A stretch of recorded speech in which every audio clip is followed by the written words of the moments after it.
According to the third law of motion, today we are going to study about class 9 physics, chapter number 2, in which force and motion. In this chapter, we have already studied about Newton's first law of motion, momentum, and Newton's second law of motion. ठीक है?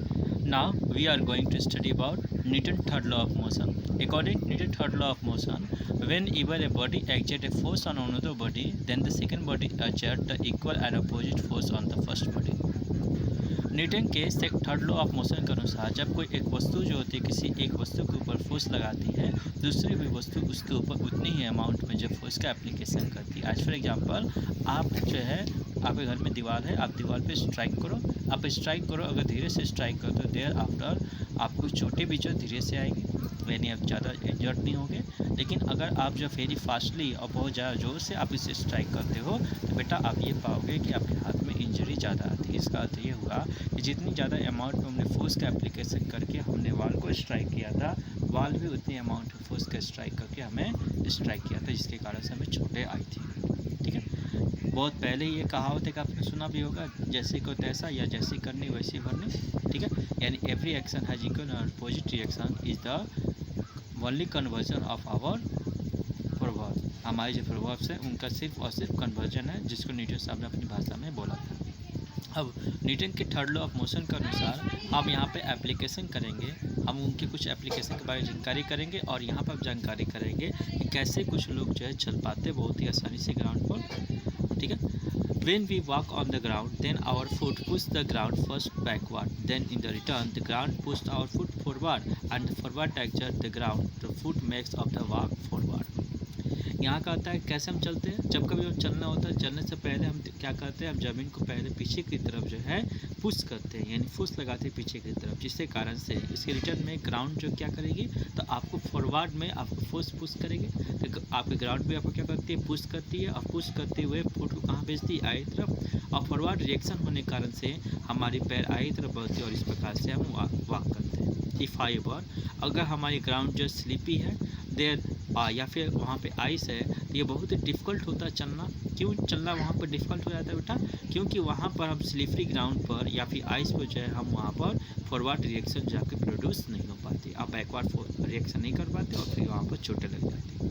आपने कई बार देखा होगा कि केले के छिलके पर कितने लोग जो पैर रखते हो गिर जाते हैं. कारण क्या होता है कि केले के छिलके पर जब हम पैर रखते हैं तो उस समय हम लोग का बैकवर्ड फोर्स जो होता है ग्राउंड के ऊपर अप्लाई ना होता है, वो सिर्फ और सिर्फ किसके ऊपर अप्लाई होता है, तो केले के छिलके पर, और इस प्रकार से केला के छिलका पीछे की तरफ भागता है और हम लोग आगे की तरफ जाकर गिर जाते हैं. ठीक है, ध्यान देने की बात है कि every action has equal and opposite reaction in the magnitude but do not produce the equal acceleration in the two body on which they act.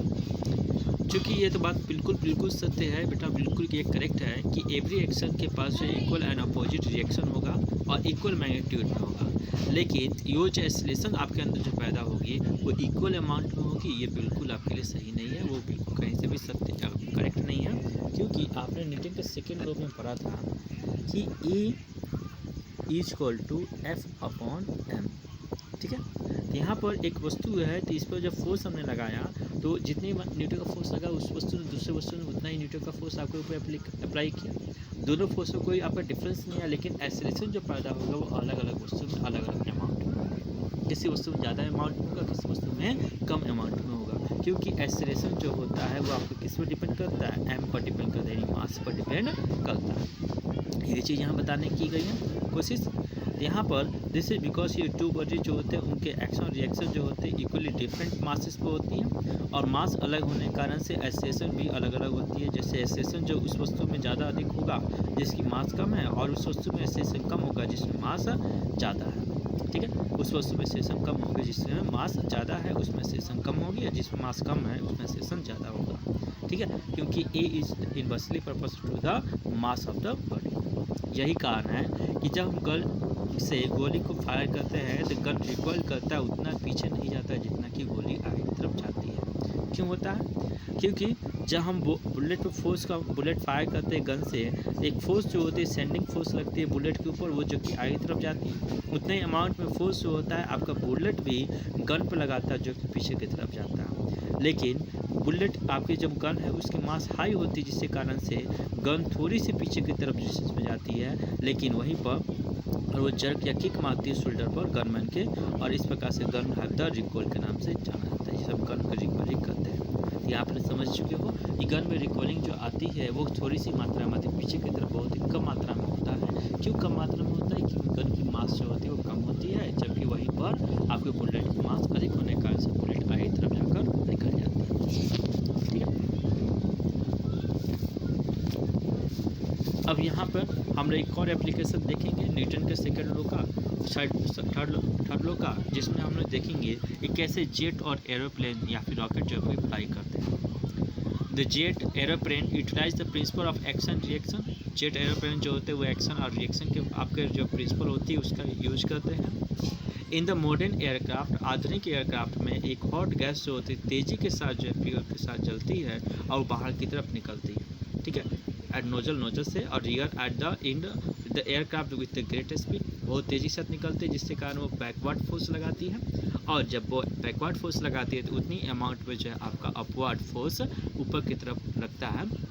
ठीक है, वो इक्वल एंड अपोजिट रिएक्शन होता है, जिसके कारण बैकवर्ड गोइंग गैसेस, बैकवर्ड जो पीछे तरफ जाती हुई गैसेस है वो एयरक्राफ्ट को फॉरवर्ड पुश करती है, वो भी बहुत ज़्यादा स्पीड के माध्यम से। जबकि रॉकेट जो होता है वो एक्शन रिएक्शन पे ही काम करता है। शुरुआत में हॉट गैसेज जो निकलती रहती है वो तेज़ी के साथ बढ़ने से निकलने के बाद नीचे की तरफ ग्राउंड पे स्ट्राइक करती है बहुत तेज़ी के साथ, और इक्वल अपोजिट रिएक्शन के कारण से यहाँ पे जो गैस पुश करती है रॉकेट को, और रॉकेट जो होता है ऊपर की तरफ निकल जाता है। कुछ बातें जो आपको ध्यान देने की बात है जो नोट करनी चाहिए आपको, कि रॉकेट जो होता है वो अपने आप जो है वैक्यूम में प्रोफाइल यानी अपने आप आगे बढ़ने की क्षमता रखता है, इसलिए वहाँ पे किसी प्रकार की जो है उसको लिफ्टिंग करने की आवश्यकता नहीं होती है, और यही कारण वहाँ बर्निंग ऑफ फ्यूल नहीं होता। This is not for the case of the jet aircraft, जो कि जेट एयरक्राफ्ट में ऐसा केस होता है और यहाँ पर जो रॉकेट में नहीं होता। A jet aircraft flying in the outer space, अगर आउटर स्पेस में जाएगा where there is no space because there need air to provide the uplifting so the burning its fuel. Jet airplane जो होता है वो आपकी जो है आउटर स्पेस में फ्लाई नहीं कर सकता। क्यों नहीं कर सकता? क्योंकि वहाँ पे कोई एयर नहीं है, क्योंकि उसको आगे बढ़ने के लिए जो है अपलिफ्टिंग फोर्स के लिए बर्निंग ऑफ फ्यूल की जरूरत होती है। जो फ्यूल की गैसेस निकलती है वो एयर के मॉलिक्यूल पे स्ट्राइक करती है, और एयर के मॉलिक्यूल स्ट्राइक करने के कारण से एयर का मॉलिक्यूल जो उस पर स्ट्रक्चर करता है, और इस प्रकार से जो आपकी जो एयरप्लेन है वो आगे की तरफ बढ़ती चली जाती है। ठीक है, तो इसी कारण से जेट एयरप्लेन जो होता है आपका आउटर स्पेस में नहीं फ्लो कर सकता, नहीं फ्लाई कर सकता। क्यों नहीं कर सकता? क्योंकि वहाँ पे किसी प्रकार का एयर मूवमेंट नहीं होता। ठीक है, तो इस प्रकार से हमने न्यूटन के थर्ड लॉ ऑफ मोशन और उसके एप्लीकेशन के बारे में हमने जानकारी कर लिया। इसी प्रकार से अब ये देखा कई बार जो हम लोग के वाटर कैनल होता है, जैसे कि कभी आग लग जाती है तो वाटर कैनल वाले आते हैं, फिर वाटर फेंकते हैं, तो उसको बहुत जोर से पकड़ के रखना होता है। किन कारण से?